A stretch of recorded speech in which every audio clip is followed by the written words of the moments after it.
ഞാൻ ഈ പറഞ്ഞത് കഴിഞ്ഞ 9 കൊല്ലമായി നിങ്ങൾ ചെയ്തുകൊണ്ടിരിക്കുന്ന ദ്രോഹത്തിന്റെ ആഴമറിയും.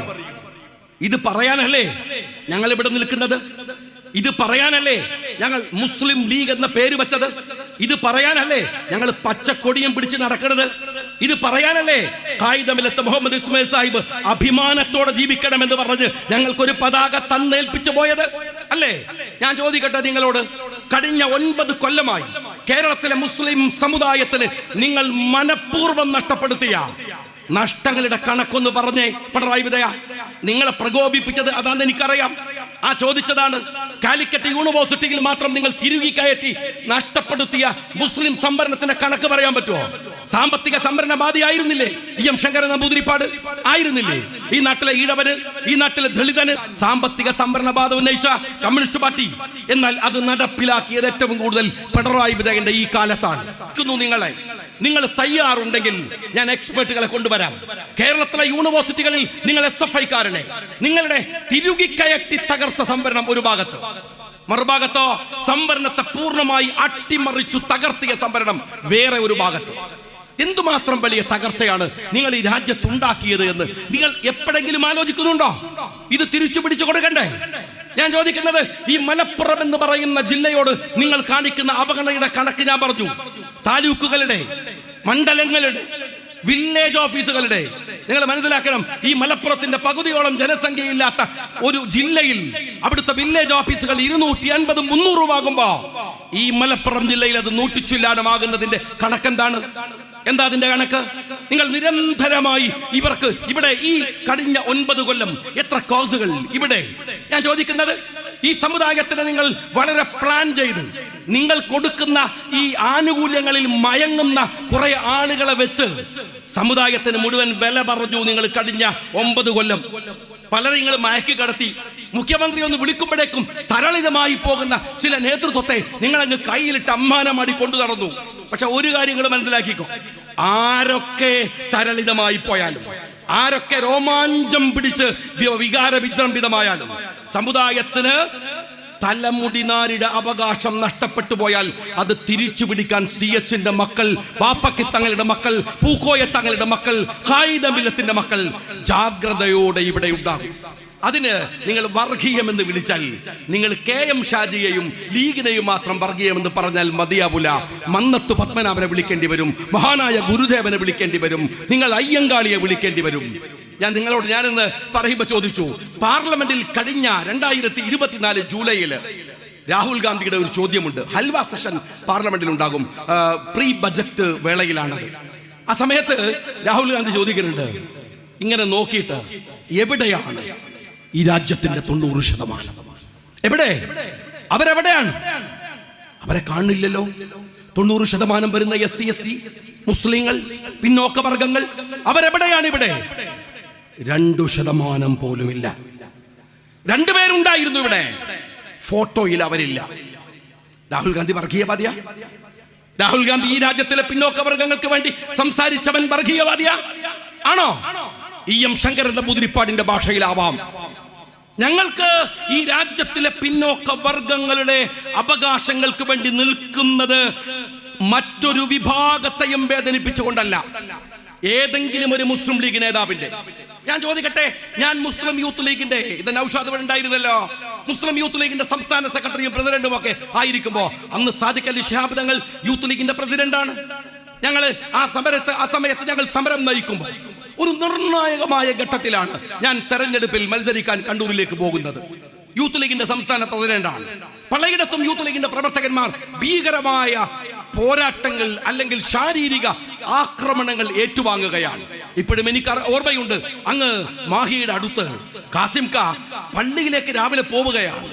കാസിംകയെ പള്ളിക്ക് പോകുന്ന വഴിയിൽ തടഞ്ഞു നിർത്തി കാലിന്റെ ചിരട്ട അടിച്ചു പൊട്ടിച്ചു ഈ സമുദായത്തിൽപ്പെട്ട ചില വർഗീയ ഭീകരവാദികൾ. അത്രമേൽ അതിക്രമങ്ങൾ. അൻവറാജി ആക്രമിച്ചു. ഞങ്ങളുടെ വടകര മണ്ഡലം മുസ്ലിം യൂത്ത് ലീഗിന്റെ ഭാരവാഹിയായിരുന്ന ജാഫറിനെ ആക്രമിച്ചു. കൊല്ലാതെ തലമുടിനാരുടെ രക്ഷപ്പെട്ടു. അതിക്രമങ്ങൾ ഈ മഞ്ചേരിയിൽ എത്ര, ഏതെല്ലാം തരത്തിൽ ആ അതിക്രമങ്ങൾ ഏറ്റുവാങ്ങുന്ന സമയത്ത് ഞാൻ മത്സരിക്കുന്നത് കൊണ്ട് ഞാൻ ഹൈദരലി തങ്ങളോട് പെർമിഷൻ എടുത്തു. ഞാൻ മത്സരിക്കുന്നത് കണ്ണൂരാണ്. എനിക്ക് അവിടെ പറയേണ്ടി വന്നു. ഞാൻ പറഞ്ഞു, നിങ്ങളുടെ ഒരൊറ്റ തീവ്രവാദികളുടെയും വോട്ടില്ലാതെ ഞങ്ങൾ മത്സരിക്കുമെന്ന്. മത്സരിച്ചു. ഞാൻ ചോദിക്കട്ടെ CPM-കാരോട്, ഞങ്ങള് ഏറ്റവും വലിയ പോരാട്ടം നടത്തിയത് ഈ സമുദായത്തിനകത്തു നിന്ന് വന്ന തീവ്രവാദികൾക്കെതിരെയാണ്. കാരണം ഞങ്ങൾക്ക് ഞങ്ങളുടെ അകം ശുദ്ധീകരിക്കാതെ പുറത്ത് സംസാരിക്കുന്നതിൽ അഭംഗിയുണ്ട്, അത് ശരിയല്ല എന്ന് വിശ്വാസമുള്ളവരായിരുന്നു. ഞങ്ങൾ പോരാട്ടം നടത്തിയിട്ടുണ്ട്. ഞങ്ങൾക്കെതിരെ പോരാട്ടങ്ങൾ ഉണ്ടായിട്ടുണ്ട്. ഞങ്ങൾക്കെതിരെയാണ് PDP വന്നത്, ഞങ്ങൾക്കെതിരെയാണ് INL വന്നത്. ഞങ്ങൾക്കെതിരായി അന്ന് മുതൽ ഇന്ന് വരെ ഐഡിയോളജിക്കലായി മുസ്ലിം ലീഗിന്റെ വിരുദ്ധ പക്ഷത്ത് നിൽക്കുന്ന രാഷ്ട്രീയ ഐഡിയോളജി ജമാഅത്തെ ഇസ്ലാമിയാണ്. ഞങ്ങൾക്കെതിരെയാണ് SDPI വന്നത്. ഞങ്ങൾക്കെതിരെ വരാത്ത ഏത് സംഘടന, ആരൊക്കെ, എന്തിന് ഞങ്ങൾ ഈ രാജ്യത്ത് പറയുന്നത് മതേതരത്വമാണ്, മതസൗഹാർദ്ദം പറയരുത് എന്ന് പറഞ്ഞിട്ട് ഞങ്ങളിൽ ഏതെങ്കിലും ഒരു നേതാവ് എന്ന് ഞാൻ ചോദിക്കുന്നില്ല, നേതാവ് പറയില്ല. സാധാരണ ഒരു ശാഖാ കമ്മിറ്റിയുടെ ഒരു പ്രവർത്തകൻ അവന്റെ ശാഖാ മീറ്റിംഗിനകത്ത് വർഗീയമായി സംസാരിച്ചതിന്റെ ഒരു ചെറിയ റെക്കോർഡ് നിങ്ങൾക്ക് ആർക്കെങ്കിലും എടുത്ത് കാണിക്കാൻ പറ്റുമോ? ഞാൻ ചോദിക്കട്ടെ, RSS എത്ര കാലമായി പ്രവർത്തിക്കുന്നു ഇവിടെ? എന്തെല്ലാം പ്രയോഗങ്ങൾ നടത്തി. എന്നിട്ട് RSSന് മുസ്ലിം ലീഗിന്റെ ഏതെങ്കിലും ഒരു ശാഖയിലെ ഒരു ശാഖാ കമ്മിറ്റിയുടെ ഭാരവാഹി പറഞ്ഞ ഒരു വർഗീയ പ്രസംഗം പുറത്തു കൊണ്ടുവരാൻ ഇന്ന് വരെ സാധിച്ചിട്ടുണ്ടോ? എന്തേ സാധിക്കാത്തത്? ഞങ്ങളുടെ രാഷ്ട്രീയ ഐഡിയോളജി അതല്ല, മനുഷ്യരെ തമ്മിൽ തല്ലിക്കാനുള്ളതല്ല, അവർക്ക് വേണ്ടി സൗഹൃദത്തോടെ നന്മയോടെ കൂടെ നിൽക്കാനുള്ളതാണ്.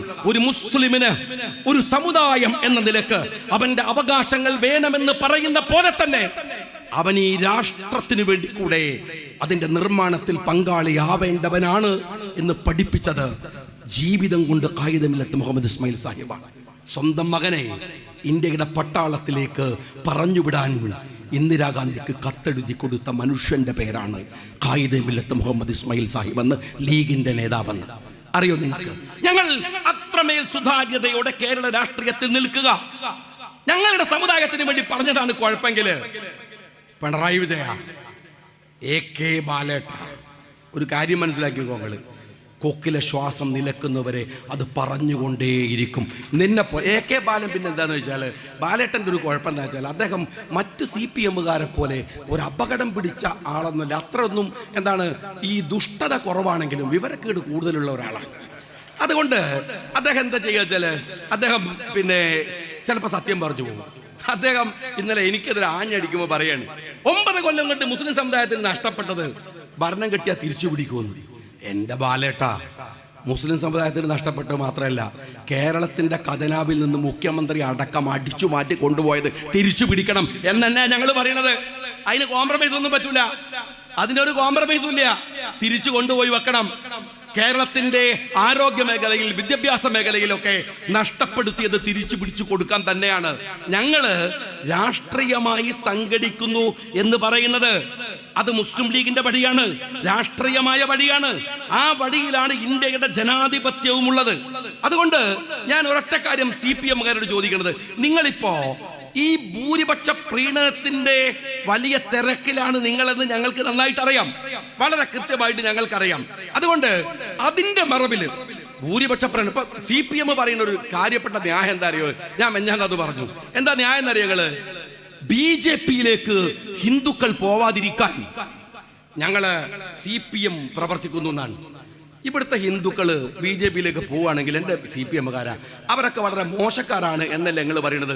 ഞങ്ങൾക്ക് ആ വിശ്വാസമില്ല. ഇനി മറ്റൊരു കാര്യം ഞാൻ ചോദിക്കട്ടെ, BJP-യിലേക്ക് ഇവിടുത്തെ ഹിന്ദുക്കൾ പോകാതിരിക്കാനാണ് ഞങ്ങൾ പണിയെടുക്കണമെന്ന് പറഞ്ഞ സഖാക്കളോട് പറയട്ടെ, അതിന് നിങ്ങൾ വേറൊരു BJP ഉണ്ടാക്കുക വേണ്ടത്? അതാണോ ചെയ്യേണ്ടത്? അതാണോ നിങ്ങളുടെ CPM എന്ന് പറയുന്ന പാർട്ടിയുടെ നിലപാട്?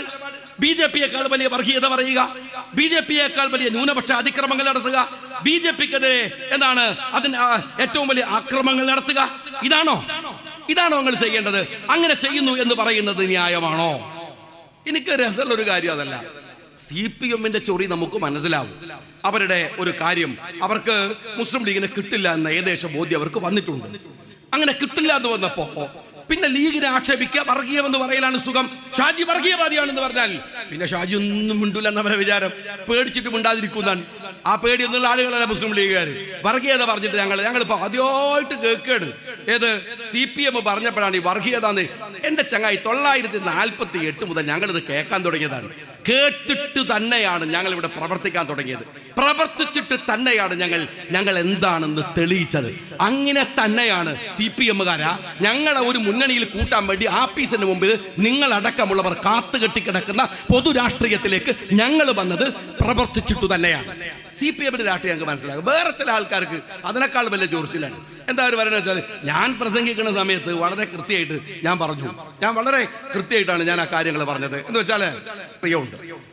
അമൃതാനന്ദമയിയെ പോയിട്ട് കെട്ടിപ്പിടിക്കുന്നു എന്ന് പറഞ്ഞ് സജി ചെറിയാൻ പിടിച്ചോണ്ടാണ്.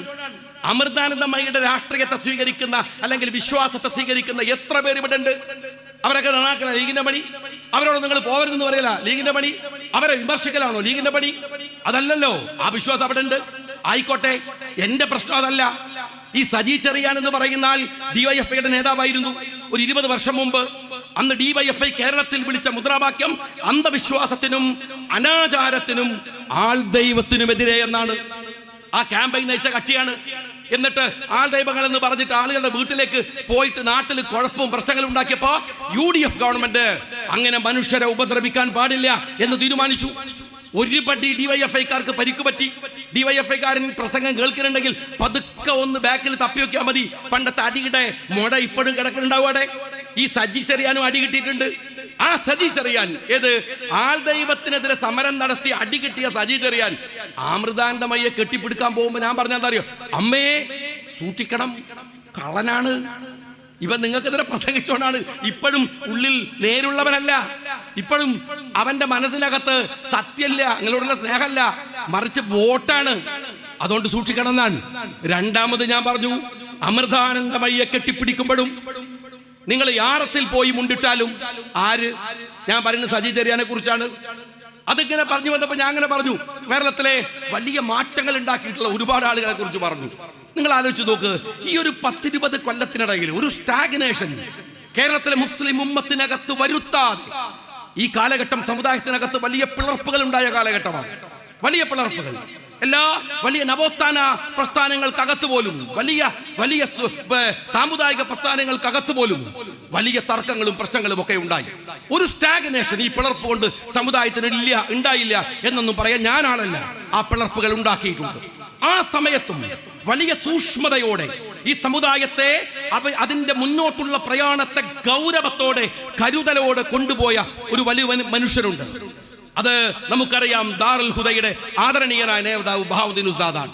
അദ്ദേഹത്തിന്റെ ഞാൻ ഒരിക്കൽ ഫിൻലൻഡിൽ പോയി, പലപ്പോഴും ഞാൻ പറഞ്ഞിട്ടുണ്ട്, ഞാൻ ഫിൻലൻഡിൽ പോയപ്പോൾ, ഫിൻലൻഡ് ഈ ലോകത്തിലെ തന്നെ വിദ്യാഭ്യാസ പ്രവർത്തനങ്ങളിൽ മികച്ചു നിൽക്കുന്ന ഒരു രാജ്യമാണ്. അവിടെ ചെന്നപ്പോ MLA ആയിരിക്കുന്ന സമയത്ത് യാത്ര ചെയ്തപ്പോ അവിടുന്ന് അവര് പറഞ്ഞു, നിങ്ങളുടെ കേരളത്തിൽ നിന്ന് ഒരു പണ്ഡിതൻ ഇടയ്ക്കിടെ വരാറുണ്ട്. ഞാൻ അന്വേഷിച്ച് അവിടെയുള്ള ഒരു ഷംസീർ എന്ന് പറയുന്ന എൻ്റെ സുഹൃത്തിനോട് അന്വേഷിച്ചപ്പോഴാണ് അദ്ദേഹം പറയുന്നത്, ഉദ്യോഗസ്ഥന്മാർക്ക് അവിടുത്തെ ഓഫീഷ്യൽസിനെ അറിയില്ലായിരുന്നു. അവർ പറഞ്ഞു, എന്നോട് ബഹാവുദ്ദീൻ ഉസ്താദ് അവിടെ പലതവണ വന്നിട്ടുണ്ട്. ലോകം മുഴുവൻ സഞ്ചരിച്ച് ആ മാറ്റങ്ങളെ കേരളത്തിലേക്ക് കൊണ്ടുവന്ന് വലിയ നേതൃത്വം കൊടുത്ത മഹാപണ്ഡിതൻ. ഞാനത് പറഞ്ഞു വരുമ്പോ പറഞ്ഞത് വേറൊരു കാര്യത്തിനാണ്. ഈ പുകഴ്ത്തലുകൾ, ആളുകളെ പൊക്കിയടിക്കൽ, ഇതിനൊക്കെതിരെ ഈ അടുത്ത കാലത്ത് ബഹാവുദ്ദീൻ ഉസ്താദ് നടത്തിയിട്ടുള്ള ഒരു പ്രസംഗം ഉണ്ടായിരുന്നു. ആ പ്രസംഗത്തെ ഞാൻ കോട്ട് ചെയ്ത് പറഞ്ഞതാണ്. ഞാൻ പറഞ്ഞു, ഇതാണ് പണ്ഡിതൻ എന്ന് പറയുന്നത്, ഇതാണ് നേതാവ് എന്ന് പറയുന്നത്, ഇതാണ് ആലിം എന്ന് പറയുന്നത്. ഇസ്ലാമിൽ ഒരു ക്രൈറ്റീരിയ ഉണ്ട് ഇതിന്. എന്താണ്? അതിങ്ങനെയാണ്: അദബ്, ഇൽമ്, ഇബാദത്ത്. ഷാഫി ഇമാമ് ഇൽമ് പഠിക്കാൻ വേണ്ടി മാലിക് റളിയല്ലാഹു അൻഹുവിന്റെ അടുത്തേക്ക് പോകുന്ന സമയത്ത് ഉമ്മ പറഞ്ഞു കൊടുക്കുന്നുണ്ട്, ഇൽമൊക്കെ പഠിച്ചു, നല്ല കാര്യമാണ്, പക്ഷെ ആദ്യം പഠിക്കേണ്ടത് അദബാണ്.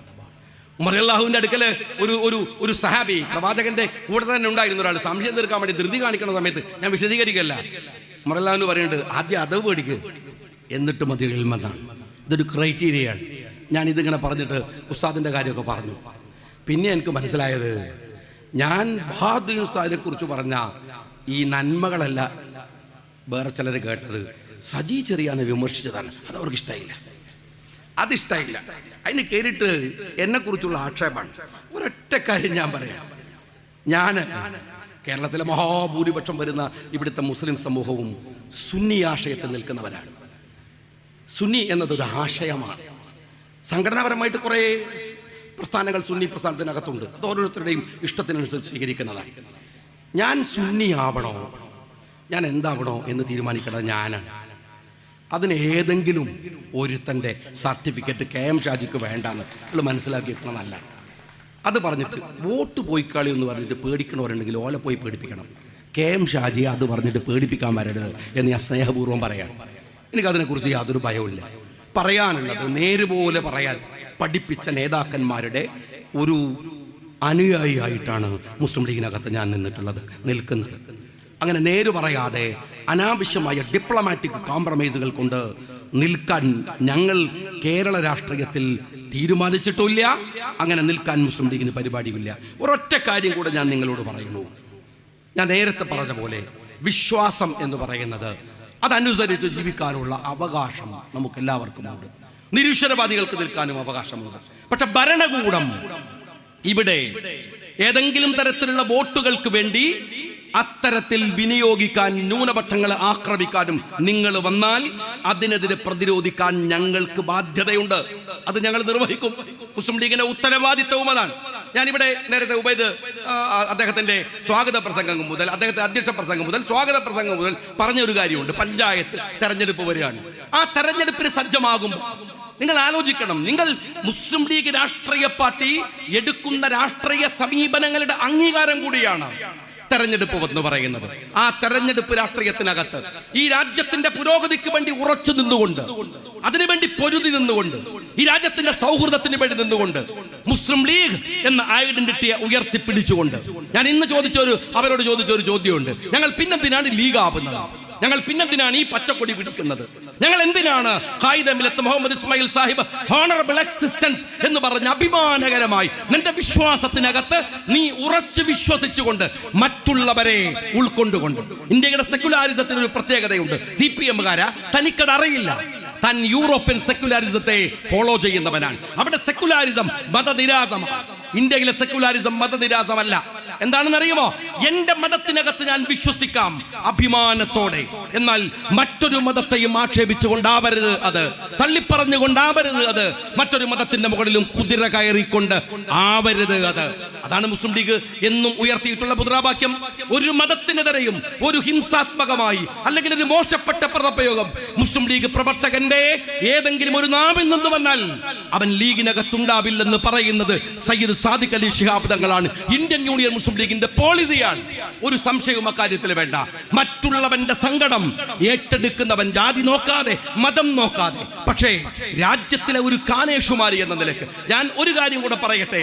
മുസ്ലിം ലീഗ് സമുദായത്തിന് വേണ്ടി വാദിക്കുന്നുവെങ്കിൽ അത് കേരളത്തിന്റെ എക്സൈസ് മന്ത്രിയുടെ ഭാര്യ, രാജേഷിന്റെ ഭാര്യ റഷീദ് കണിച്ചേരി എന്ന ഏത്തിസ്റ്റിന്റെ മകൾക്ക് കൂടി ഉള്ളതാണ്. നിങ്ങൾ മനസ്സിലാക്കണം, കേരളത്തിലെ എക്സൈസ് മന്ത്രിയുടെ മകൾ ജോലിയിലേക്ക് കയറുമ്പോഴും ഈ സംവരണത്തിന്റെ ആനുകൂല്യമാണ്. ഏതു സംവരണത്തിന്റെ?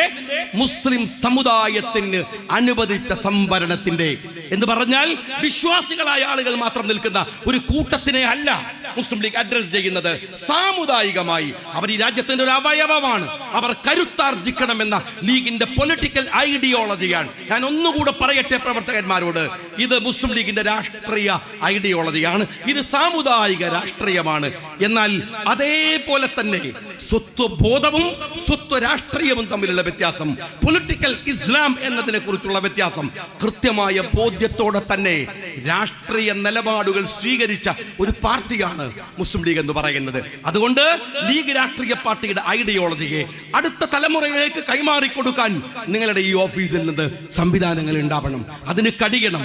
അഭിമാനത്തോടെ ജീവിക്കാൻ കഴിയുന്ന ഒരു സാമൂഹ്യ രാഷ്ട്രീയ സാഹചര്യത്തിന് നേതൃത്വം കൊടുക്കാൻ ആനക്കയം പഞ്ചായത്തിലെ ഭാരവാഹികൾക്ക്, നേതാക്കന്മാർക്ക് സാധിക്കട്ടെ.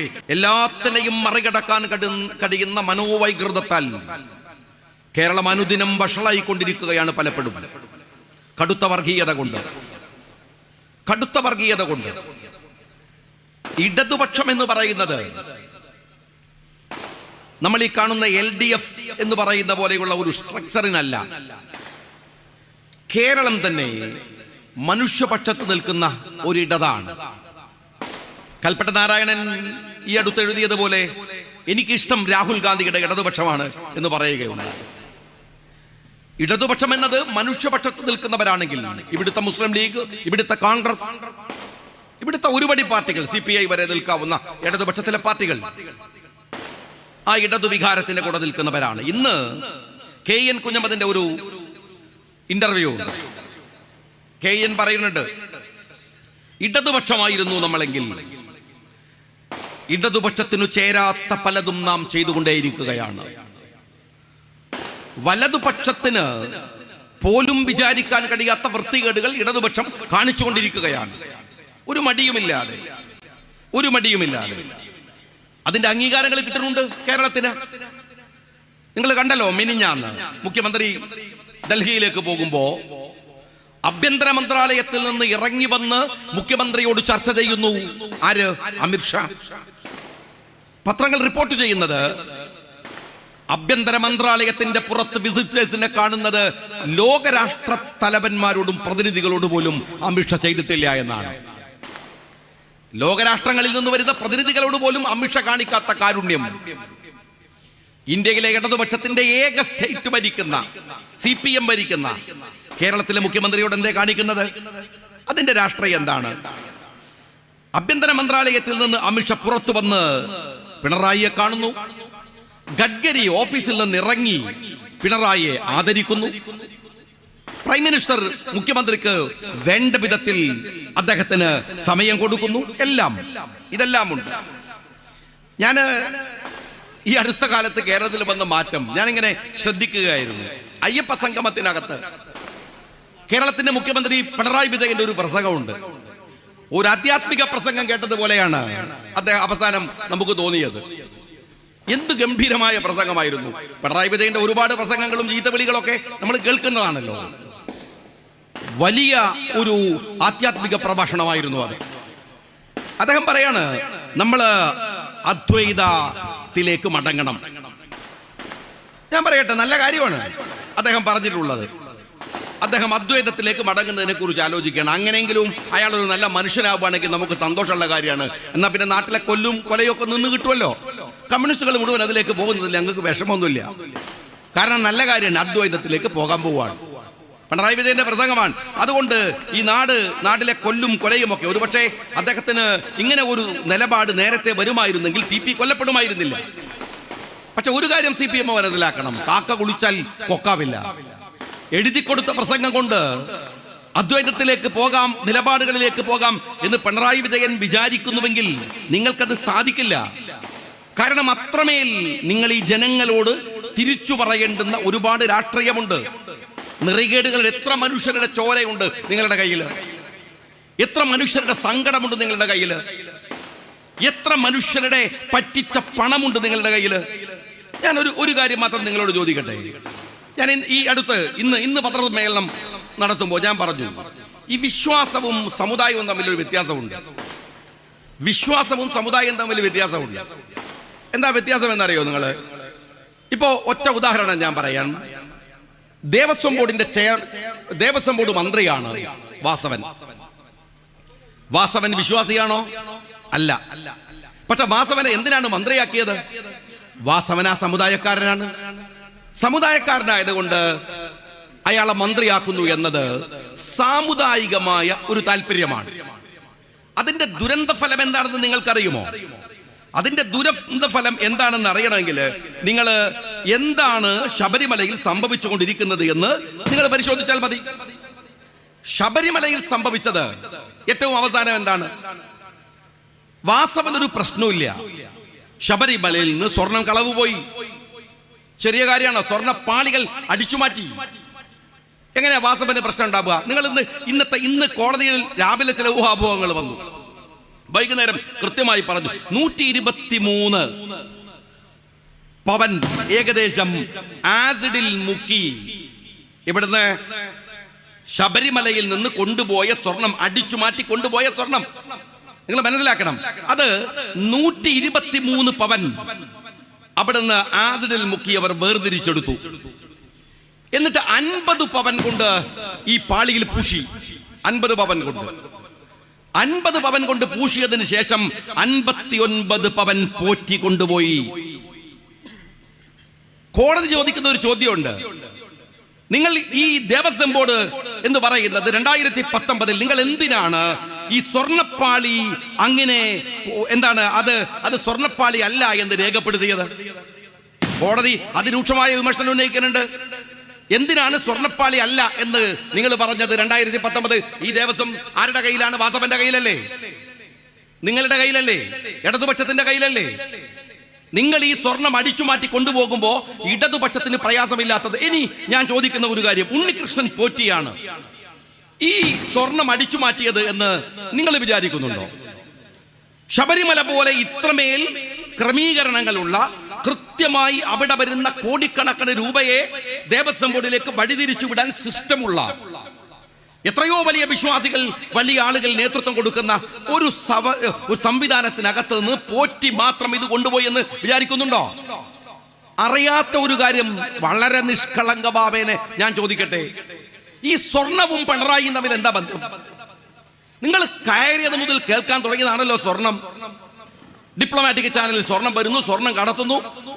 നിങ്ങൾ അതിനിടയിൽ ഒരു പോലീസ് ഉദ്യോഗസ്ഥനെ വെച്ചിട്ട് കരിപ്പൂരിലാണ് സ്വർണ്ണക്കടത്ത് എന്ന് പറയുന്നു. അപ്പോഴും വേറെ ഭാഗത്ത് വലിയ സ്വർണ്ണക്കടത്തലുകൾ നടക്കുന്നു. ഈ സ്വർണത്തിന്റെ കടത്തലുകളിൽ ഏറ്റവും വലിയ പങ്കാളിത്തമുള്ള ഒരു ഗവൺമെന്റാണ് പിണറായിയുടെ ഗവൺമെന്റ്. നിങ്ങൾ ഈ ശബരിമലയിൽ പോലും നടന്ന ഈ സ്വർണ്ണ വെട്ടിപ്പ് കേവലം ഒരു പോറ്റിയുടെ മാത്രം പ്രശ്നമല്ല, ഒരു ജീവനക്കാരന്റെ പ്രശ്നമല്ല. ഗവൺമെന്റിന്റെ ഉത്തരവാദപ്പെട്ടവർക്ക് അതിൽ പങ്കാളിത്തമുണ്ട്. അല്ല നിങ്ങൾ വിചാരിക്കുന്നുണ്ടോ? ഞാൻ ചോദിക്കുന്നത്, അതിന് മടിയുള്ള ഒരു സിസ്റ്റമാണോ ഈ രാജ്യം ഭരിക്കുന്നത്? അഴിമതി നടത്താൻ, കട്ടുകൊണ്ടുപോകാൻ, മനുഷ്യരെ പറ്റിക്കാൻ ഏതെങ്കിലും തരത്തിലുള്ള മാനുഷിക ഗുണം ഈ മന്ത്രിസഭക്കുണ്ടോ? ഞാൻ ചോദിക്കട്ടെ, ഞാൻ ഉബൈ സാഹിബ് ഇവിടെ ഉണ്ട്, അമീദൊക്കെ ഇവിടെ ഉണ്ടായിരുന്നു. നിയമസഭയുടെ അകത്ത് വെച്ചല്ലേ നിങ്ങൾ മുസ്ലിം ലീഗിന്റെ ഒരു MLA എന്നുള്ളത് വിട്. ആ നിയമസഭക്കകത്ത് ജനങ്ങൾ തെരഞ്ഞെടുത്ത് അകത്ത് കയറിയിരിക്കുന്ന ഒരു MLA നജീബ് കാന്തപുരത്തെ നിങ്ങൾ ആക്ഷേപിച്ച വാക്കെന്താണ്? നിങ്ങൾ പറഞ്ഞ വാക്കെന്താണ്?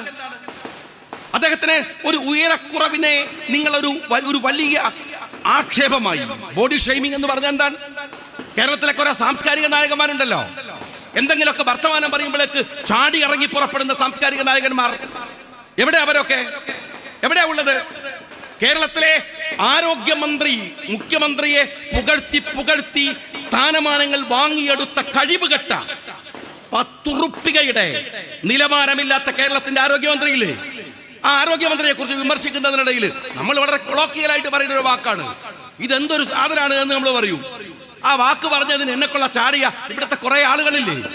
CPM-ന്റെ പാർട്ടി സെക്രട്ടറി ഗോവിന്ദനില്ലേ? കേസ് കൊടുത്ത് എന്നെ മൂക്കിൽ വലിച്ചു കളയും എന്ന് പറഞ്ഞ ഗോവിന്ദനില്ലേ? ഞാൻ ചോദിക്കുന്നു, ഗോവിന്ദ, ഈ പറഞ്ഞ ബോഡി ഷെയ്മിങ്ങിനെ കുറിച്ച് എന്താ അഭിപ്രായം? എന്താ നിങ്ങൾക്ക് പറയാനുള്ളത്? നജീബ് കാന്തപുരത്തോട് നിങ്ങൾക്ക് വിരോധം ഉണ്ടാവും, ലീഗിന്റെ ഓരോ MLA-യോട് നിങ്ങൾക്ക് വിരോധം ഉണ്ടാവും. കാരണം മുസ്ലിം ലീഗിന്റെ MLA-മാർ അവരുടെ കോൺസ്റ്റിറ്റ്യുവൻസിയിൽ ജനങ്ങൾ അർപ്പിച്ച വിശ്വാസത്തെ 100% പുലർത്താൻ ശ്രമിക്കുന്നവരാണ്. നജീബിന് ചിലപ്പോ പിണറായി വിജയ കുറച്ച് ഹൈറ്റ് കുറവുണ്ടാവും, പക്ഷേ ഹൈറ്റ് കുറഞ്ഞാലും അത് കാന്താരിയാണ്. അറിയണമെങ്കിൽ പെരിന്തൽമണ്ണ പോയി നോക്കണം. നജീബ് കൊണ്ടുവന്ന പദ്ധതികളുണ്ട് അവിടെ. വിദ്യാഭ്യാസ രംഗത്ത് ആളുകൾക്ക് പഠിക്കാൻ, അവർക്ക് സൗകര്യങ്ങൾ ഒരുക്കാൻ, അവിടെ അവർക്ക് ഉന്നത വിജയം നേടി മുന്നോട്ട് പോകാൻ അങ്ങനെ പരിശ്രമിക്കുന്ന ഒരു MLA-യെ നിങ്ങൾ എങ്ങനെയാണ് ആക്ഷേപിക്കേണ്ടത്? എന്നിട്ട് ഇന്ന് പത്രക്കാർ വന്നപ്പോൾ അയാൾ പറഞ്ഞ വാക്കെന്താണെന്നറിയോ? ഞാൻ ആരോഗ്യമില്ലാത്തവരെ കുറിച്ചാണ് പറഞ്ഞത്. കേരളത്തിന്റെ മുഖ്യമന്ത്രി പിണറായി വിജയനോട് ഞാൻ ചോദിക്കട്ടെ, ആരോഗ്യമില്ലാത്തവൻ സമരം ചെയ്യാൻ പറ്റൂലേ? ആരോഗ്യമില്ലാത്തവൻ സമരം ചെയ്യാൻ പറ്റൂലേ? ഇനി ആരോഗ്യമില്ലാത്തവനെ കുറിച്ചാണ് നിങ്ങൾ കളിയാക്കിയതെങ്കിൽ ആരോഗ്യമില്ല എന്ന് വെച്ചിട്ട് സമരം ചെയ്യാതെ കിടന്ന നിയമസഭയിൽ ഒരു MLA-ക്ക് അനാരോഗ്യമുണ്ടെങ്കിൽ അയാൾ സമരം ചെയ്യണ്ടേ? നാട്ടിൽ ആരോഗ്യമില്ലാത്ത ഒരുത്തനെ നടക്കാൻ ഇത്തിരി ബുദ്ധിമുട്ടുള്ളവൻ സമരത്തിന് വരണ്ടേ? രാജ്യത്ത് നടക്കുന്ന ഒരു ജനാധിപത്യ പ്രക്രിയയിൽ അയാൾ പങ്കാളിയാവണ്ടേ? എന്ത് മുഖ്യമന്ത്രിയാണിത്? ഒരു മുഖ്യമന്ത്രിയാണ് അയാൾ. അത് പ്രസംഗിക്കുമ്പോ ഈ അന്തംഗമ്മികളായ സഖാക്കളിൽ നിന്ന് കൈയടിക്കുക. അപ്പൊ കൈയടിച്ചപ്പോ ഞങ്ങൾ പറഞ്ഞു ഇത് മോശമായി പോയി. എന്താ നിങ്ങൾ അറിയുമോ? തൊട്ടു പിറ്റേ ദിവസം അതിന്റെ ബാക്കി വന്നു ചിത്തരഞ്ജൻ കളിയാക്കിയത് നജീബിനെ മാത്രമല്ല, അംഗവൈകല്യമുള്ള ഈ നാട്ടിലെ, എന്താണ് അംഗവൈകല്യമുള്ളതിനെ കുറിച്ച് നാട് പറയുന്നതെന്നറിയോ? Differently able. ഒരു മനുഷ്യന് ഒരു പ്രയാസം വരുമ്പോ ആ പ്രയാസത്തെ നമ്മൾ കൂടി ചേർത്ത് പിടിക്കുമ്പോഴല്ലേ ഇല്ലാതെയാവുക. നടക്കാൻ വയ്യാത്ത ഒരാളെ നമ്മൾ ചേർത്ത് പിടിച്ച് അവന്റെ കൈ പിടിച്ച് നടത്തിക്കുമ്പോ, കണ്ണു കാണാൻ കഴിയാത്തവന് വേണ്ടി നമ്മൾ കാണുമ്പോ ചെവി കേൾക്കാത്തവന് വേണ്ടി നമ്മൾ കേൾക്കുമ്പോ അപ്പോഴല്ലേ നമ്മൾ മനുഷ്യരാവുക. കമ്മ്യൂണിസ്റ്റ് ആവുമെന്ന് എനിക്കറിയില്ല. മനുഷ്യരാവുക അപ്പോഴല്ലേ. എന്നിട്ടാണോ നടക്കാൻ വയ്യാത്തവനെ ഒരു MLA ചിത്തരഞ്ജൻ സഭയിൽ വെച്ച് ആക്ഷേപിച്ചത്? അത് കഴിഞ്ഞിട്ട് തൊട്ടപ്പുറം തന്നെ പ്രതിഭ എന്താ പറഞ്ഞത്? ഉദ്ഘാടനത്തിന് ആള് കൂടുന്നത് ഉടുത്തോം കഴിച്ചിട്ട് പോണതുകൊണ്ടാണ്. നിങ്ങൾ ആലോചിച്ച് നോക്ക്, എന്തൊരു നിലവാരം. എങ്ങനെയാ MLA-മാർക്ക് നിലവാരം ഉണ്ടാവുക? മൊല്ലാക്ക നിന്ന് മൂത്രമൊഴിച്ച കുട്ടികൾ നടന്നല്ലേ മൂത്രമൊഴിക്കുള്ളൂ. കേരളത്തിൽ നിലവാര തകർച്ചയുടെ അപ്പോസ്തലനായ പിണറായി കേരളം ഭരിക്കുമ്പോ ഇത്രയല്ലേ സഭയിൽ സംഭവിക്കുന്നുള്ളൂ എന്ന് വിചാരിക്കലാവും നല്ലത്.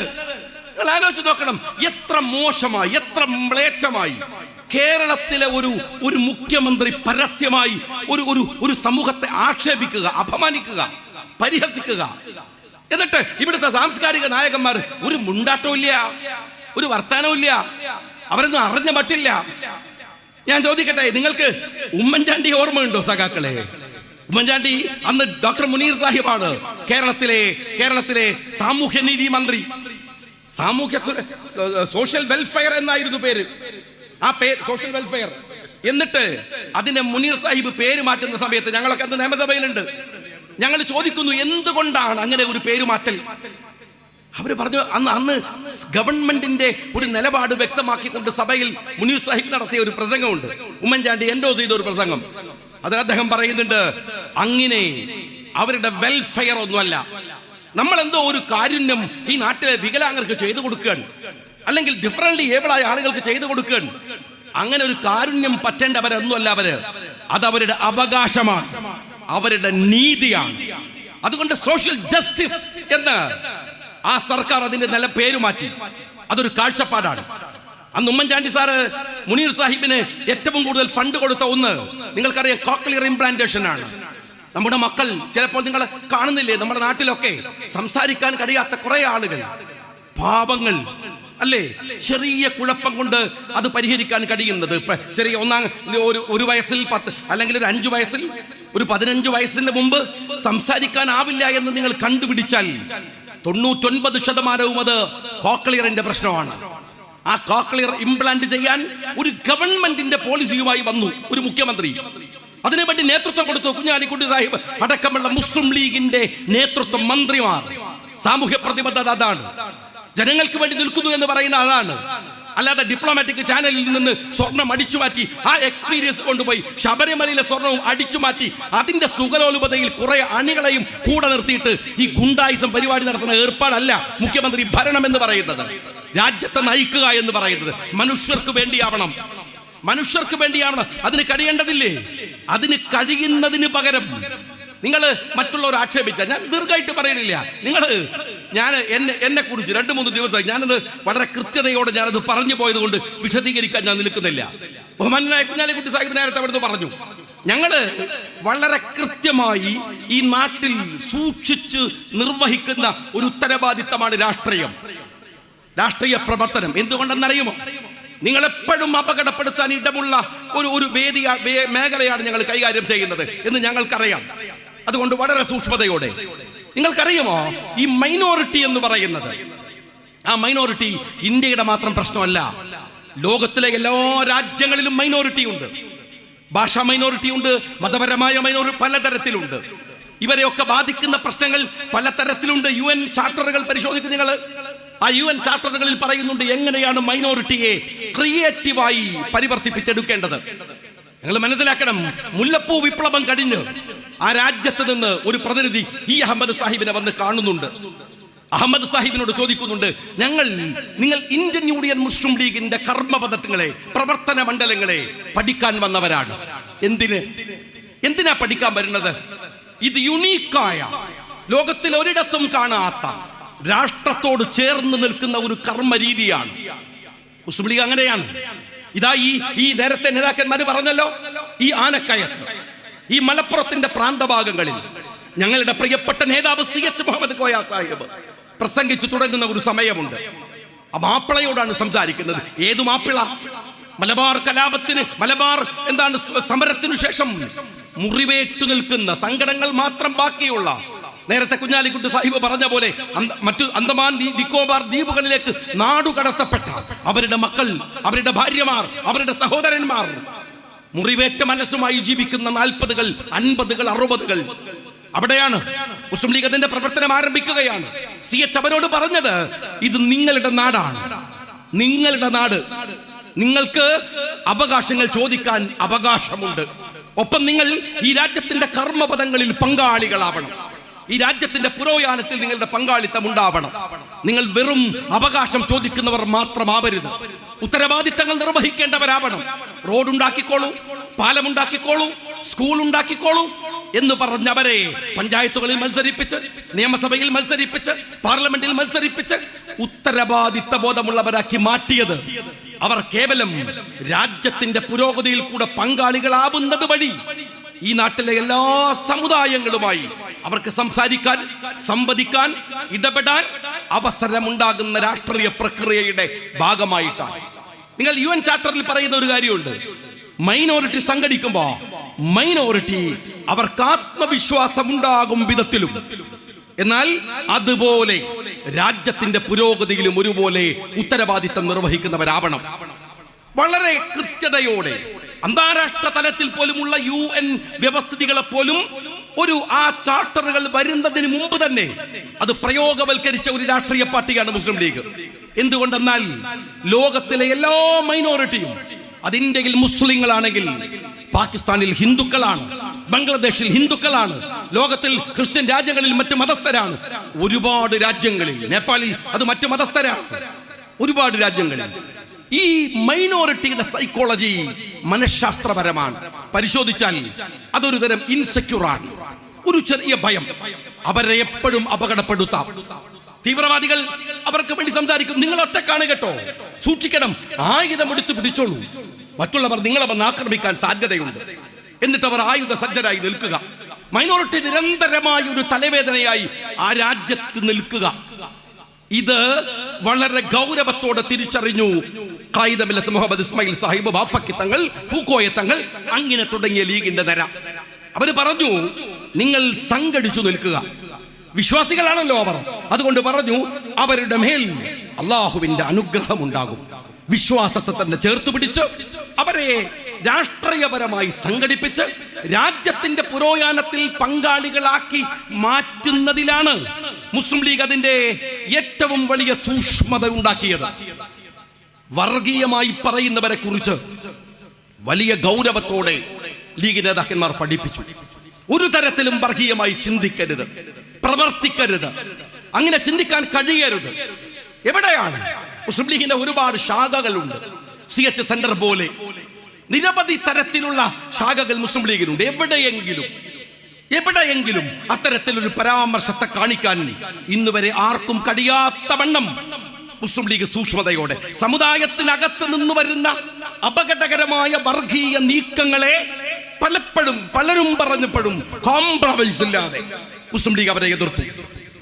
എന്തിനു വേണ്ടിയാണ്? വർഗീയപരമായി ചിന്തിക്കുന്നത്, നടക്കുന്നത് അത് ലീഗിന്റെ നിലപാടല്ല എന്ന് ഉറപ്പിച്ചു സൂക്ഷ്മതയോടെ മുന്നോട്ട് പോകുന്ന ഒരു രാഷ്ട്രീയ പാർട്ടി അതിന്റെ ഉത്തരവാദിത്തം നിർവഹിച്ചു കൊണ്ടിരിക്കൂ. അതേ സമയത്തോ സമുദായം എന്ന നിലക്ക് അവരുടെ വിട്ടുവീഴ്ച ഉണ്ടായോ? ഞാൻ ചോദിക്കട്ടെ, ഈ സമുദായം എന്ന നിലക്ക് വിട്ടുവീഴ്ച ഇല്ലാത്തതിന്റെ ഗുണഫലം എന്താണ്? നിങ്ങൾ ബംഗാളിൽ പോയി നോക്കിയാൽ മതി. ഇതേ പിണറായിയുടെ മൂത്താപ്പമാർ ഭരിച്ച 35 കൊല്ലം ഭരിച്ച ബംഗാളിൽ പോയി നോക്കിയാൽ മതി. എന്താണ് അവിടുത്തെ ഒരു ജനതയുടെ സ്ഥിതി, ഒരു സമുദായത്തിന്റെ സ്ഥിതി? കേരളത്തിൽ അങ്ങനെയല്ല.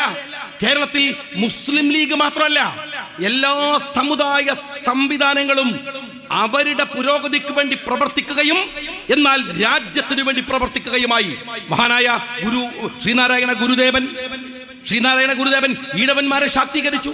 മന്നത്ത് പത്മനാഭൻ നായൻ സമൂഹത്തെ ശാക്തീകരിച്ചു.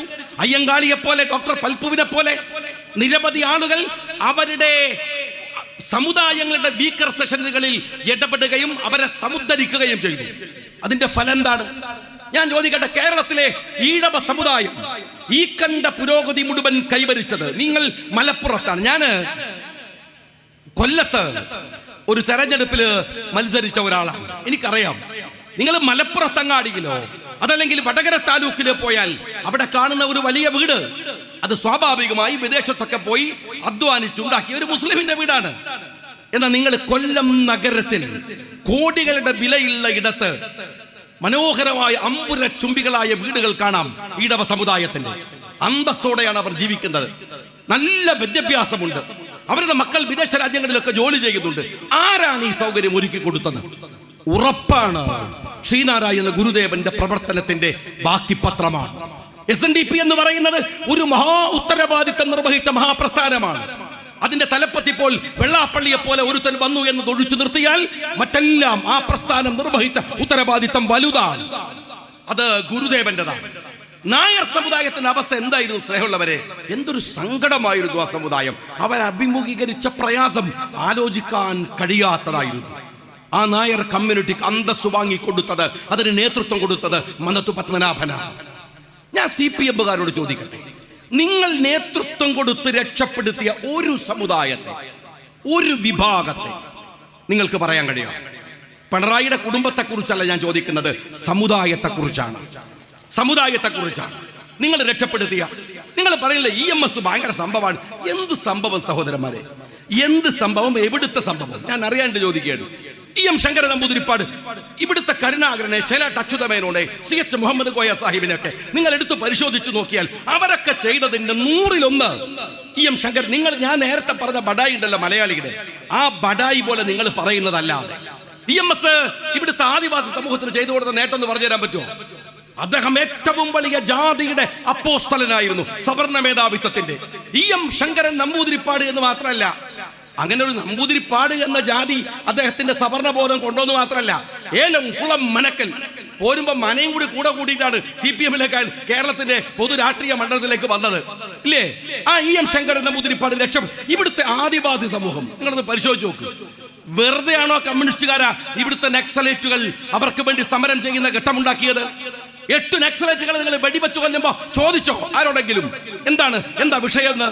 ആദിവാസി സമൂഹത്തിന്റെ ഈ തകർച്ചയുടെ ഏറ്റവും വലിയ കാരണക്കാർ അവരെ വോട്ട് ബാങ്കുകളാക്കി ഉപയോഗിച്ച ഇവിടുത്തെ CPM-കാരനാണ്. ഞാൻ CPM-കാരോട് ചോദിക്കട്ടെ, നിങ്ങൾ രക്ഷപ്പെടുത്തിയെടുത്ത ഏതെങ്കിലും ഒരു സമുദായം, മുസ്ലിം സമുദായത്തിന്റെ അവകാശത്തിൽ എന്തായാലും നിങ്ങൾ വരില്ലല്ലോ. നിങ്ങൾക്കറിയാം, ഞങ്ങൾക്ക് അറിയാം എങ്ങനെയാണ് ആ സമുദായം മുന്നോട്ട് വന്നത്. വളരെ സാമുദായികമായ പോരാട്ടത്തിന്റെ ഫലമായി വ്യത്യസ്ത ബ്ലോക്കുകളിൽ ഉണ്ടായിരുന്ന സമുദായങ്ങൾ, നായന്മാരാകാം, ഈഴവന്മാരാകാം, മുസ്ലിങ്ങളാവാം, ക്രിസ്ത്യാനികളാവാം, എല്ലാവരും അവരവരുടെ പ്രയത്നത്താൽ ശാക്തീകരിക്കപ്പെട്ടപ്പോൾ നമ്മുടെ നാട് ഒരു മെനയിലെത്തി, ഒരു രൂപത്തിലേക്കൊക്കെ വന്നു. ഇത്തിരിയെങ്കിലും കേരളത്തിന് പിടിച്ചു നിൽക്കാനായത് ആ സാമുദായിക പ്രവർത്തനങ്ങളുടെ രാഷ്ട്രീയവും സാമുദായികവുമായ മുന്നേറ്റത്തിന്റെ ഫലമാണ്. ഇതെങ്ങനെയാണ് ഈ പറഞ്ഞത്? ഞാൻ പറഞ്ഞു, ഇന്ന് പത്രസമ്മേളനം നടത്തുമ്പോൾ ഞാൻ പറഞ്ഞു, ഞാൻ ഈ പറഞ്ഞത് കഴിഞ്ഞ 9 കൊല്ലമായി നിങ്ങൾ ചെയ്തുകൊണ്ടിരിക്കുന്ന ദ്രോഹത്തിന്റെ ആഴമറിയും. ഇത് പറയാനല്ലേ ഞങ്ങൾ ഇവിടെ നിൽക്കുന്നത്? ഇത് പറയാനല്ലേ ഞങ്ങൾ മുസ്ലിം ലീഗ് എന്ന പേര് വെച്ചത്? ഇത് പറയാനല്ലേ ഞങ്ങൾ പച്ചക്കൊടിയും പിടിച്ച് നടക്കുന്നത്? ഇത് പറയാനല്ലേ കായികമില്ലത്ത് മുഹമ്മദ് ഇസ്മായിൽ സാഹിബ് അഭിമാനത്തോടെ ജീവിക്കണമെന്ന് പറഞ്ഞ് ഞങ്ങൾക്കൊരു പതാക തന്നേൽപ്പിച്ചു പോയത് അല്ലേ? ഞാൻ ചോദിക്കട്ടെ നിങ്ങളോട്, കഴിഞ്ഞ 9 കൊല്ലമായി കേരളത്തിലെ മുസ്ലിം സമുദായത്തിന് നിങ്ങൾ മനഃപൂർവ്വം നഷ്ടപ്പെടുത്തിയ നഷ്ടങ്ങളുടെ കണക്കൊന്ന് പറഞ്ഞേ പിണറായി വിജയ. നിങ്ങളെ പ്രകോപിപ്പിച്ചത് അതാണെന്ന് എനിക്കറിയാം. ആ ചോദിച്ചതാണ്. കാലിക്കറ്റ് യൂണിവേഴ്സിറ്റിയിൽ മാത്രം നിങ്ങൾ തിരുകി കയറ്റി നഷ്ടപ്പെടുത്തിയ മുസ്ലിം സംവരണത്തിന്റെ കണക്ക് പറയാൻ പറ്റുമോ? സാമ്പത്തിക സംവരണവാദിയായിരുന്നില്ലേ EM ശങ്കരൻ നമ്പൂതിരിപ്പാട്? ആയിരുന്നില്ലേ? ഈ നാട്ടിലെ ഈഴവന്, ഈ നാട്ടിലെ ദളിതന് സാമ്പത്തിക സംവരണവാദം ഉന്നയിച്ച കമ്മ്യൂണിസ്റ്റ് പാർട്ടി. എന്നാൽ അത് നടപ്പിലാക്കിയത് ഏറ്റവും കൂടുതൽ പിണറായി വിജയന്റെ ഈ കാലത്താണ്. നിങ്ങൾ തയ്യാറുണ്ടെങ്കിൽ ഞാൻ എക്സ്പെർട്ടുകളെ കൊണ്ടുവരാം. കേരളത്തിലെ യൂണിവേഴ്സിറ്റികളിൽ നിങ്ങൾ SFI-കാരനെ നിങ്ങളുടെ തിരുകിക്കയറ്റി തകർത്ത സംവരണം ഒരു ഭാഗത്ത്, മറുഭാഗത്തോ സംവരണത്തെ പൂർണ്ണമായി അട്ടിമറിച്ചു തകർത്തിയ സംവരണം വേറെ ഒരു ഭാഗത്ത്. എന്തുമാത്രം വലിയ തകർച്ചയാണ് നിങ്ങൾ ഈ രാജ്യത്തുണ്ടാക്കിയത് എന്ന് നിങ്ങൾ എപ്പോഴെങ്കിലും ആലോചിക്കുന്നുണ്ടോ? ഇത് തിരിച്ചു പിടിച്ചു കൊടുക്കണ്ടേ? ഞാൻ ചോദിക്കുന്നത്, ഈ മലപ്പുറം എന്ന് പറയുന്ന ജില്ലയോട് നിങ്ങൾ കാണിക്കുന്ന അവഗണനയുടെ കണക്ക് ഞാൻ പറഞ്ഞു. താലൂക്കുകളുടെ, മണ്ഡലങ്ങളുടെ, വില്ലേജ് ഓഫീസുകളുടെ.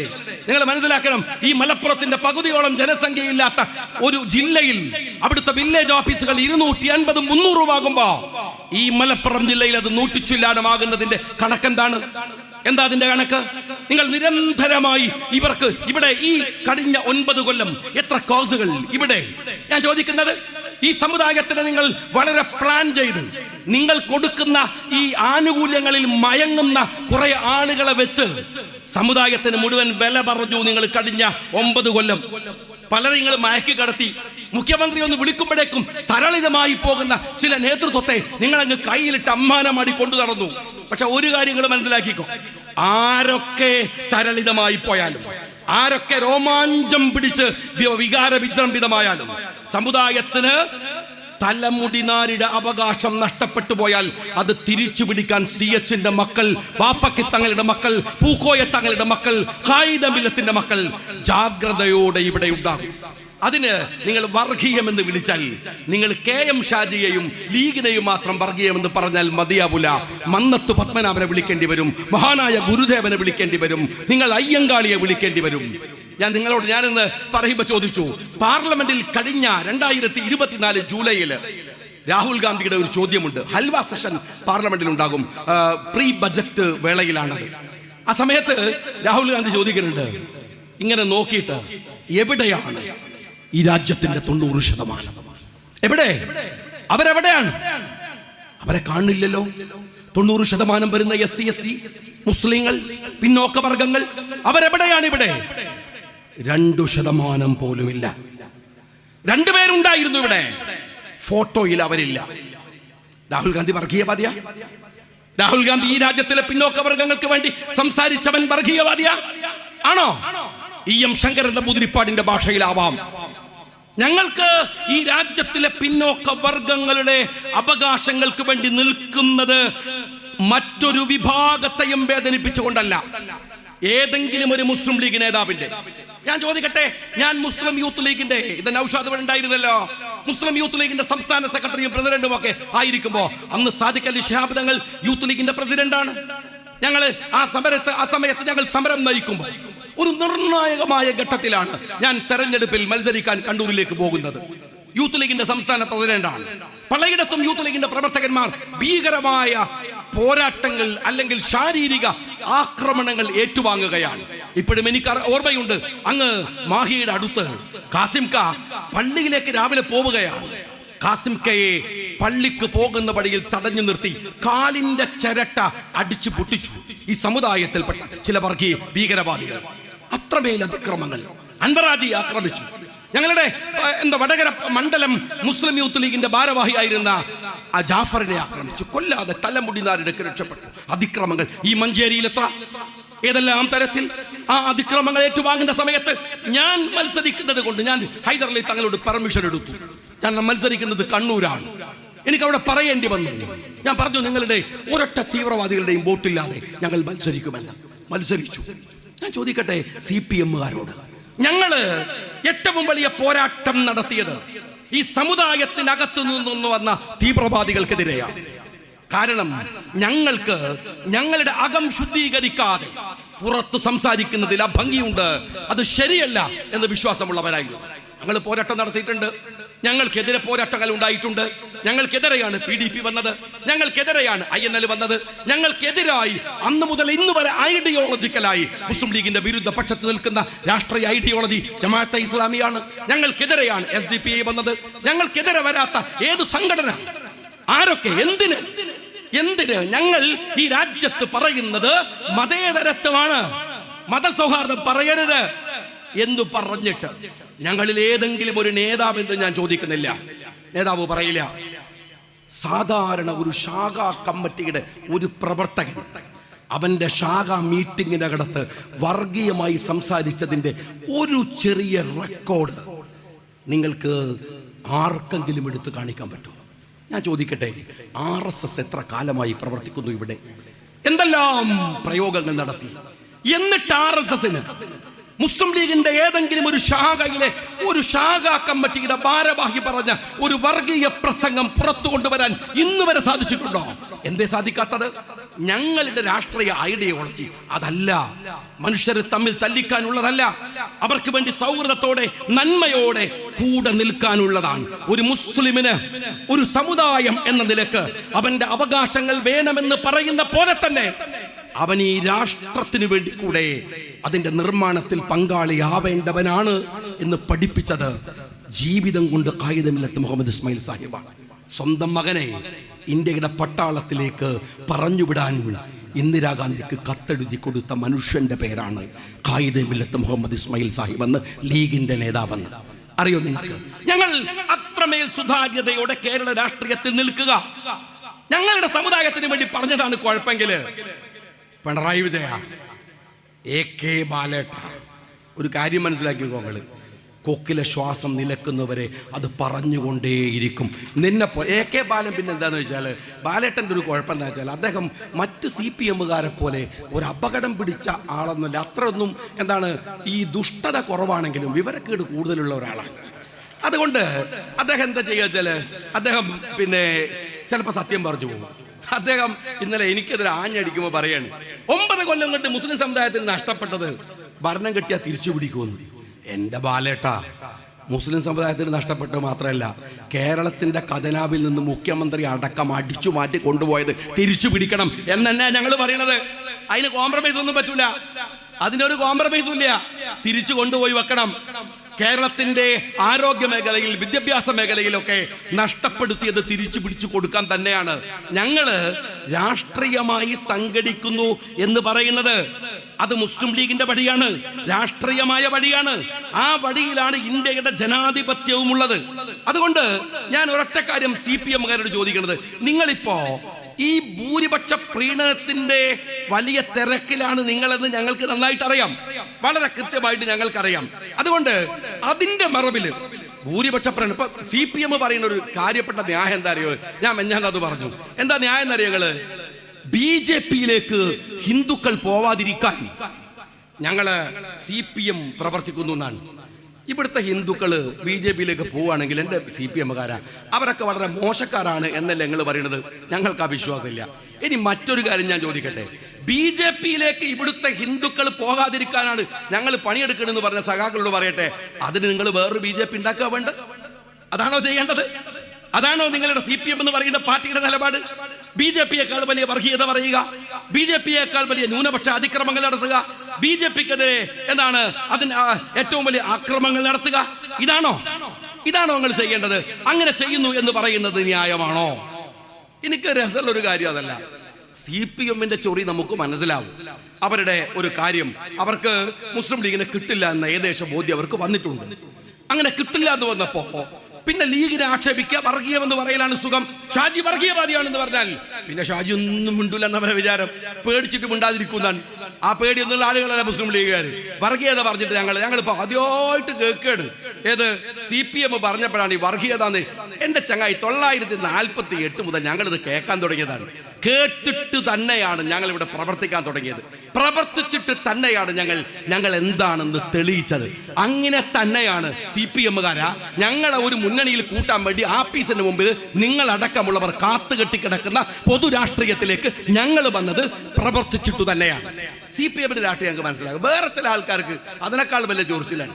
എന്താ അവർ പറയുന്നത് വെച്ചാൽ, ഞാൻ പ്രസംഗിക്കുന്ന സമയത്ത് വളരെ കൃത്യമായിട്ട് ഞാൻ പറഞ്ഞു, വളരെ കൃത്യമായിട്ടാണ് ഞാൻ ആ കാര്യങ്ങൾ പറഞ്ഞത് എന്ന് വെച്ചാൽ പ്രിയമുണ്ട്. അമൃതാനന്ദമയിയെ പോയിട്ട് കെട്ടിപ്പിടിക്കുന്നു എന്ന് പറഞ്ഞ് സജി ചെറിയാൻ പിടിച്ചോണ്ടാണ്. അമൃതാനന്ദമയിയുടെ രാഷ്ട്രീയത്തെ സ്വീകരിക്കുന്ന അല്ലെങ്കിൽ വിശ്വാസത്തെ സ്വീകരിക്കുന്ന എത്ര പേര് ഇവിടെ ഉണ്ട്? അവരൊക്കെ നന്നാക്കല ലീഗിന്റെ പണി. അവരോട് നിങ്ങൾ പോകരുതെന്ന് പറയല ലീഗിന്റെ പണി. അവരെ വിമർശിക്കലാണോ ലീഗിന്റെ പണി? അതല്ലല്ലോ. ആ വിശ്വാസം അവിടെ ഉണ്ട്. ആയിക്കോട്ടെ, എന്റെ പ്രശ്നം അതല്ല. ഈ സജി ചെറിയാൻ എന്ന് പറയുന്ന DYFIയുടെ നേതാവായിരുന്നു ഒരു 20 വർഷം മുമ്പ്. അന്ന് DYFI കേരളത്തിൽ വിളിച്ച മുദ്രാവാക്യം അന്ധവിശ്വാസത്തിനും അനാചാരത്തിനും ആൾ ദൈവത്തിനുമെതിരെ എന്നാണ്.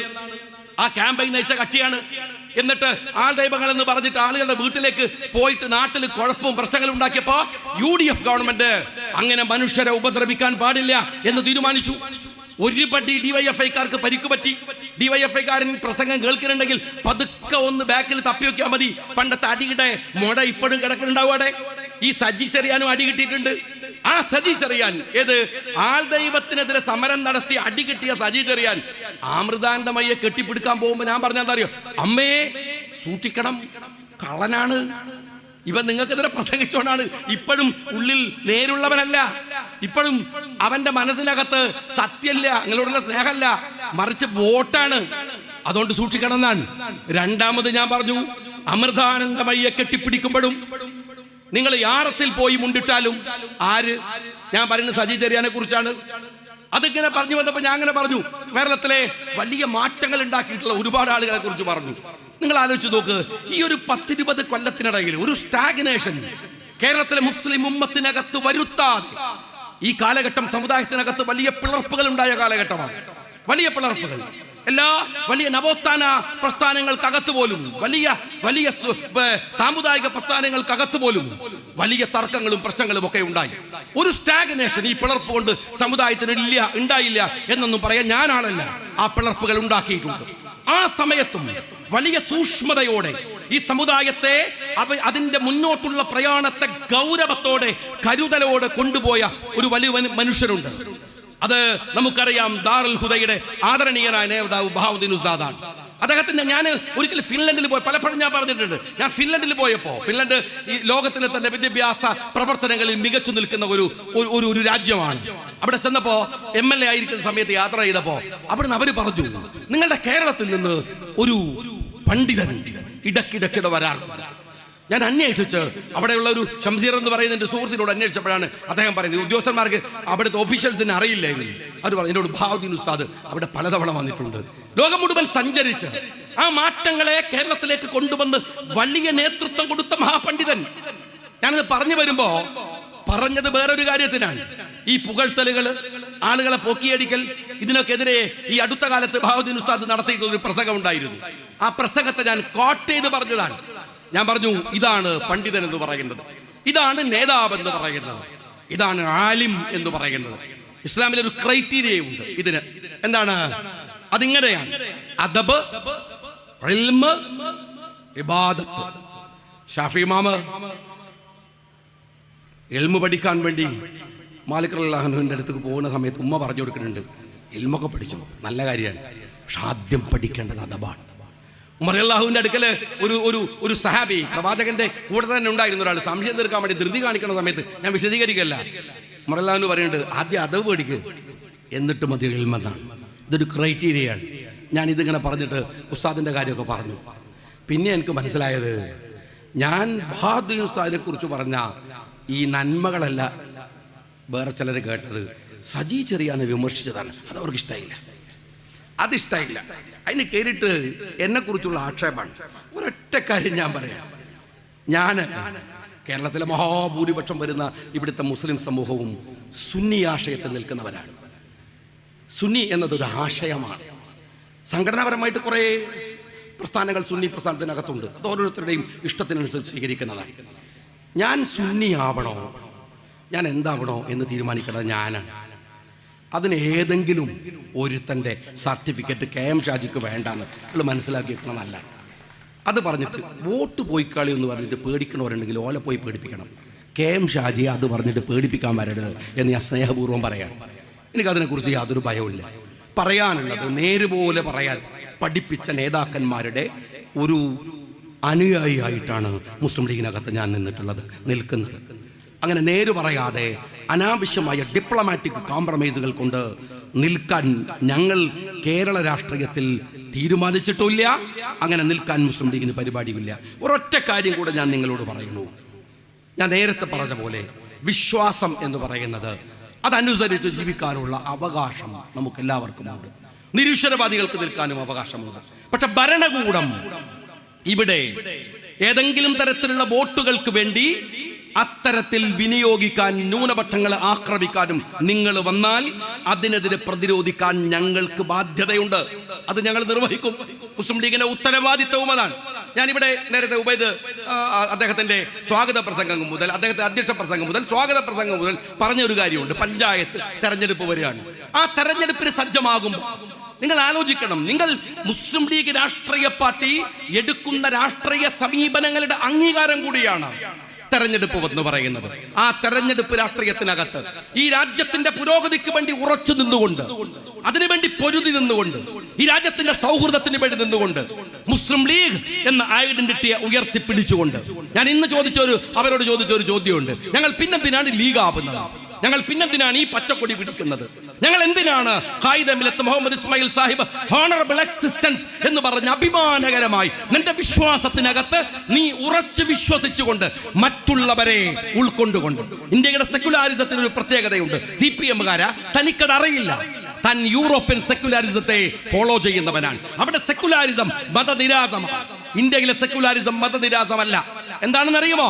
എന്റെ മതത്തിനകത്ത് ഞാൻ വിശ്വസിക്കാം അഭിമാനത്തോടെ, എന്നാൽ മറ്റൊരു മതത്തെയും ആക്ഷേപിച്ചുകൊണ്ടാവരുത്, അത് തള്ളിപ്പറഞ്ഞുകൊണ്ടാവരുത്, അത് മറ്റൊരു മതത്തിന്റെ മുകളിലും കുതിര കയറിക്കൊണ്ട് ആവരുത്, അത്. അതാണ് മുസ്ലിം ലീഗ് എന്നും ഉയർത്തിയിട്ടുള്ള മുദ്രാവാക്യം. ഒരു മതത്തിനെതിരെയും ഒരു ഹിംസാത്മകമായി അല്ലെങ്കിൽ ഒരു മോശപ്പെട്ട പദപ്രയോഗം മുസ്ലിം ലീഗ് പ്രവർത്തകന്റെ ഏതെങ്കിലും ഒരു നാവിൽ നിന്ന് വന്നാൽ അവൻ ലീഗിനകത്തുണ്ടാവില്ലെന്ന് പറയുന്നത് സയ്യിദ് സാദിഖ് അലി ശിഹാബ് തങ്ങളാണ്. ഇന്ത്യൻ യൂണിയൻ മുസ്ലിം ലീഗിന്റെ പോളിസിയാണ്. ഒരു സംശയവും അക്കാര്യത്തിൽ വേണ്ട.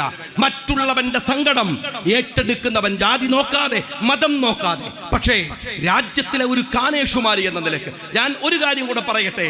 മുസ്ലിം ലീഗ് സമുദായത്തിന് വേണ്ടി വാദിക്കുന്നുവെങ്കിൽ അത് കേരളത്തിന്റെ എക്സൈസ് മന്ത്രിയുടെ ഭാര്യ, രാജേഷിന്റെ ഭാര്യ റഷീദ് കണിച്ചേരി എന്ന ഏത്തിസ്റ്റിന്റെ മകൾക്ക് കൂടി ഉള്ളതാണ്. നിങ്ങൾ മനസ്സിലാക്കണം, കേരളത്തിലെ എക്സൈസ് മന്ത്രിയുടെ മകൾ ജോലിയിലേക്ക് കയറുമ്പോഴും ഈ സംവരണത്തിന്റെ ആനുകൂല്യമാണ്. ഏതു സംവരണത്തിന്റെ? മുസ്ലിം സമുദായത്തിന് അനുവദിച്ച സംവരണത്തിന്റെ. എന്ന് പറഞ്ഞാൽ വിശ്വാസികളായ ആളുകൾ മാത്രം നിൽക്കുന്ന ഒരു കൂട്ടത്തിനെ അല്ല മുസ്ലിം ലീഗ് അഡ്രസ് ചെയ്യുന്നത്. സാമുദായികമായി അവർ ഈ രാജ്യത്തിന്റെ ഒരു അവയവമാണ്. അവർ കരുത്താർജിക്കണമെന്ന ലീഗിന്റെ പൊളിറ്റിക്കൽ ഐഡിയോളജിയാണ്. ഞാൻ ഒന്നുകൂടെ പറയട്ടെ പ്രവർത്തകന്മാരോട്, ഇത് മുസ്ലിം ലീഗിന്റെ രാഷ്ട്രീയ ഐഡിയോളജിയാണ്, ഇത് സാമുദായിക രാഷ്ട്രീയമാണ്. എന്നാൽ അതേപോലെ തന്നെ സ്വത്വബോധവും സ്വത്വ രാഷ്ട്രീയവും തമ്മിലുള്ള വ്യത്യാസം, പൊളിറ്റിക്കൽ ഇസ്ലാം എന്നതിനെ കുറിച്ചുള്ള വ്യത്യാസം കൃത്യമായ ബോധ്യത്തോടെ തന്നെ രാഷ്ട്രീയ നിലപാടുകൾ സ്വീകരിച്ച ഒരു പാർട്ടിയാണ് മുസ്ലിം ലീഗ് എന്ന് പറയുന്നത്. അതുകൊണ്ട് ലീഗ് രാഷ്ട്രീയ പാർട്ടിയുടെ ഐഡിയോളജിയെ അടുത്ത തലമുറയിലേക്ക് കൈമാറിക്കൊടുക്കാൻ നിങ്ങളുടെ ഈ ഓഫീസിൽ നിന്ന് സംവിധാനങ്ങൾ ഉണ്ടാവണം. അതിന് കഴിയണം. അഭിമാനത്തോടെ ജീവിക്കാൻ കഴിയുന്ന ഒരു സാമൂഹ്യ രാഷ്ട്രീയ സാഹചര്യത്തിന് നേതൃത്വം കൊടുക്കാൻ ആനക്കയം പഞ്ചായത്തിലെ ഭാരവാഹികൾക്ക്, നേതാക്കന്മാർക്ക് സാധിക്കട്ടെ എന്ന് ആഗ്രഹിച്ചുകൊണ്ട് പ്രാർത്ഥിച്ചുകൊണ്ട് ഞാൻ എൻ്റെ വാക്കുകൾക്ക് വിരാമം കുറിക്കുന്നു. ജയ് ഹിന്ദ്. ഹലോ, വേദിയിൽ 2-3